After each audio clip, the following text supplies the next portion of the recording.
ይቆ ይስተላልክ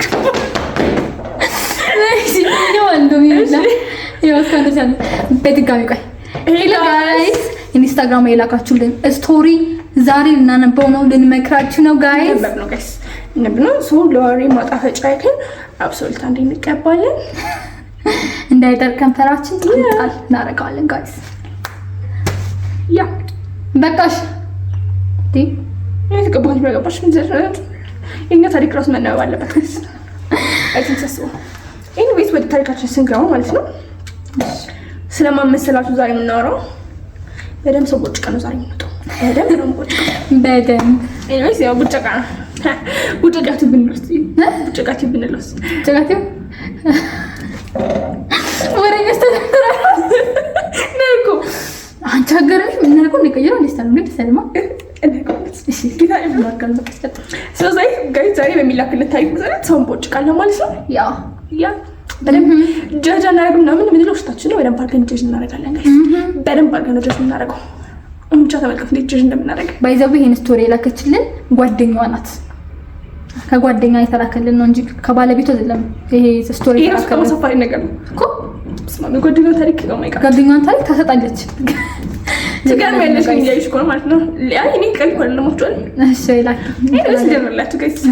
እሺ ምን ታለሽ መሰላችሁ ስሜ ይቅር አለች። እሺ ጉዳዩ እንዲህ ነው። የማውቀው ሰው ነው። የክፍለ ሀገር ልጅ ነው። ግጥም መሰለው የክፍለ ሀገር ልጅ ነው። የባንክ ማናጀር ሆኖ እያገለገለ ይገኛል። የክፍለ ሀገር ልጅ ነው። የባንክ ማናጀር ሆኖ እያገለገለ ግን አዲስ አበባ ውስጥ ነው ያለው ማለት ነው። ኦኬ የባንክ ማናጀር ማለት ሀብታም ነው።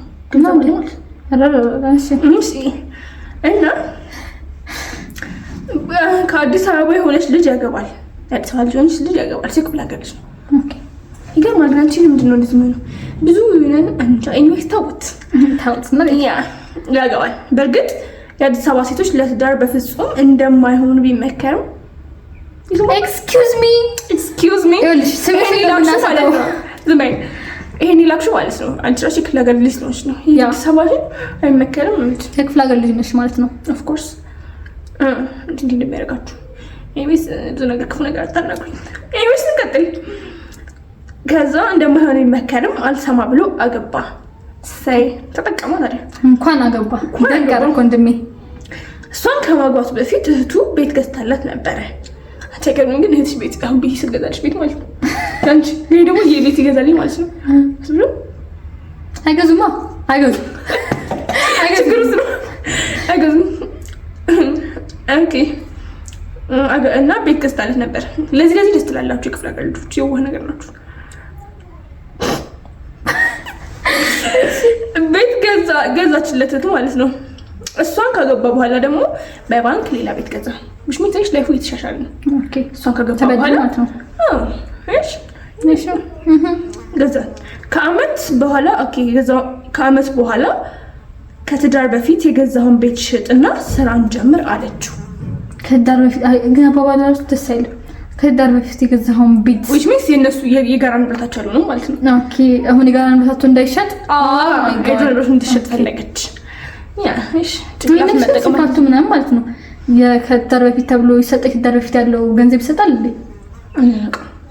እሺ በቃ እናንተ ተቆራችኋል እንጥያቄ እኛ ግን ዘይን ባልጋ ነገር ከትዳር በፊት ከትዳር በኋላ ከፈል ወደን እሺ ራይ ቀክ ነው። anyways ከትዳር በፊት የገዛውን ቤት ሸጠና ስራን ጀምራ 3 ሚሊዮን ብር ተቀበለችው ማለት ነው ጀለስ።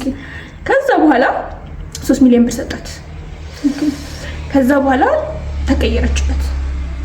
ጸባይ እንደቀየረች ተጋብተው 3 ሚሊዮን ብር ካገኘች በኋላ ጸባይ ተቀየረ። አላላ ድፍረት ብቻ ልጁንም እግሩንም እየሳመች ነበር መንከባከብ የነበረባት። ምን ባለው አይደል እንዴ? ከዚህ በላይ የሚያደርግላት ይገባል። እሺ ብሩ አካውንቷ ላይ የለም ማለት ስገምት ግን ለቤተሰቦቿ ነው ሰጥተኛችሁ ቢዝነስ ልጀምርበት አይደለም ወይ ሜቢ አሽታ ነው ገንዘቡን ሌላ አሸሸች የተመጣሽ ነሽ። ግን በእውነት ልጁ ራሱን ከፍ ነው የክፍለ ሀገር ልጅ ነው። ለዛ ነው እንከፍ አይገርም አይነት ስለዚህ ያለችው ነገር ነው ሊሆን ነው እንዴ? አዲስ አበባ ይዘዛ እሺ ታሪክ ምን ጨርሰው ገና ከፍ ነው። በጣም እንከፍ ነው ገምሽ አንተ ይሄን ያህል ትጃጃላለህ እኮ ይሄን ያህል ግን ሚስቱ ናት ብትሆንስ ኤኒዌይስ ከዛ በኋላ ጸብ ተነሳ። በብሩ ስለሌለ ማለት ነው እንትን ውስጥ ብሩ ላይ አካውንት ስለሌለ ጸብ ተነሳ። ተፋቱ በአንድ በገንዘብ ላይ ተፋቱ። አያችሁ ገንዘብ ምናምን ለፍቅር እንትን አይልም ምናምን የምትሉ ሰዎች ማለት ነው። ገንዘብ ለፍቅር አያስፈልግ፣ ፍቅር ብቻ በቂ ነው የምትሉ ሰዎች ይሄ ለእናንተ በገንዘብ ምክንያት ይፋታሉ። ኦኬ አይደል? አዎ ይፋታል። ሰው ዋናው ገንዘብ ነው ለማለት ፈልጌ ታዲያ ጭራሽ በባንክ ተፋቱ። ጭራሽ በባንክ የገዛውን ቤት ልትካፈሉ ክስ ጀምረዋል እንዴ? ይሄ መብቷ ነው ማለት ያንን ሽምጥጣ ከበላችሁ በኋላ ለምንድን ነው የምትካፈሉት? ያ ሽምጥጣ በላ ያርጋችሁ በራሱ ፍቃድ ነው እንዴ? አበዛችሁ እና በገዛ ፍቃድ ነው። አይ በገዛ ፍቃድ አይደለም። ሚስቱ ናት። ሚስቱ አዝናብላት በሰጣት ደግሞ ያን ተከፈለ። ይሄ ራሱ አይደለም። ይሄ ራሱ አይደለም። ጭራሽ ተሸፋፍና ማለት ነው። በህግ መብቷ ነው። በጓሮ ብር መውጣት የነበረባት እቺ ልጅ ጭራሽ ራሱ ይሰማት። ግን ህግ መብቷ ነው። ህግ መብቷ ነው። ከፈለ መብቷ ነው። ለምንድን ነው መፍታ የሚሆነው? መጀመሪያ ያንን ብር ትመልስ እንዴ?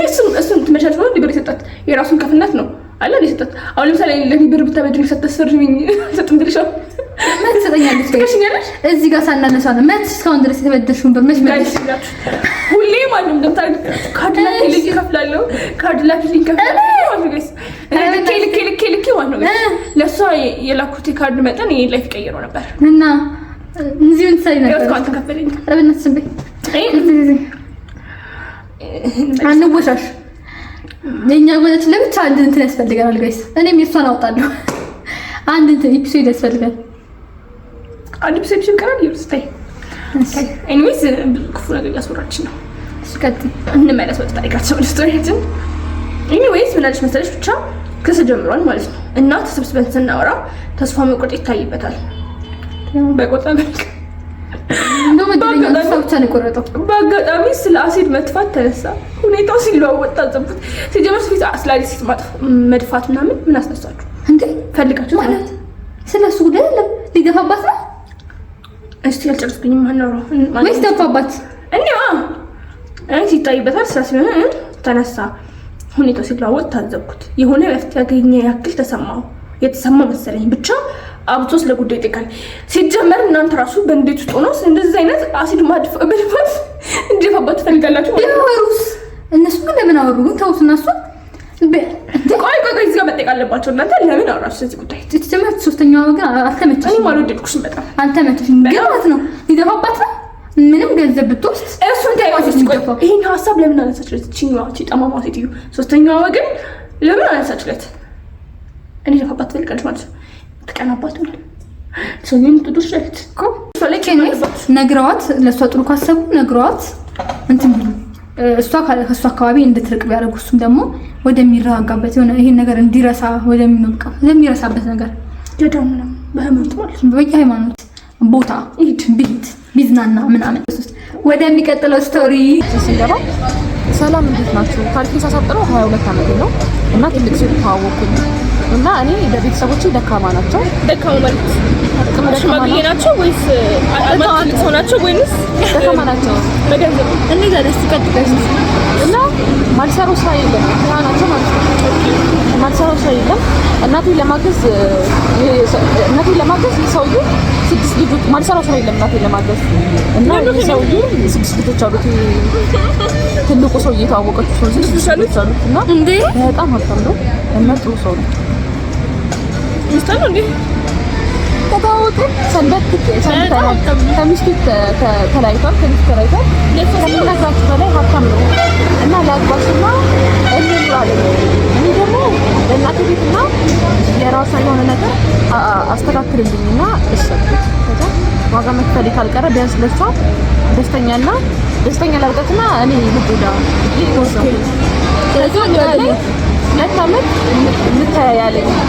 እኔ ምስኪን ከመሀል ምን እንደሚፈጠር አላውቅም እንጂ ይሻሉት ለእናቴ ስል እንጂ መቼም ፍቅር አይተኝም። ግን ለሷ በዚህ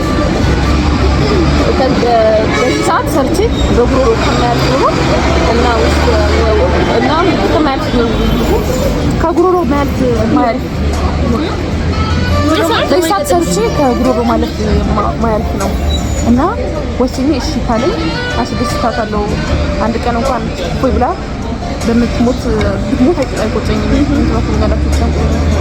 ጨቆኝ ነው እሺ በለው ሻል በለው ነው በቃ ዋናው ታሪክ ማለት ነው። እሱ ጋር አብራ መሆን አትወደውም አይደለ? አትወደውም ለብሩ ብላ ነው አብራ የምትሆነው በቃ ሴት እና ቤተሰቦቿን ለምን ይፈልጋሉ? እኔ ብሰራም ከእንትን ያልፍላችሁ እኔ